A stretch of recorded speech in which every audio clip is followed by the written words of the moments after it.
ભાઈ આપને ટિકિટ મળી છે, શું આપના અભિપ્રાય આપશો? લોકસભાની ટિકિટ મળી એનો ચોક્કસ આનંદ હોય.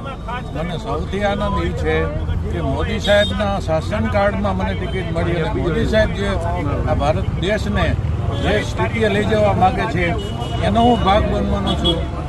ત્યારે મોદી સાહેબ, અમિતભાઈ, ગદા સાહેબ, પાટીલ સાહેબ, રત્નાકરજી, જિલ્લાના સંગઠન પ્રમુખ, મહામંત્રી, દરેક તાલુકાના સંગઠનના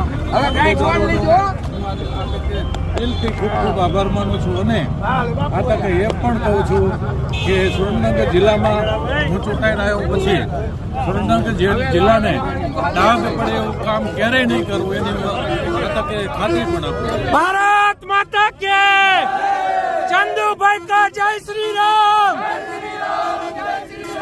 નરેન્દ્રભાઈ કા જય શ્રી રામ.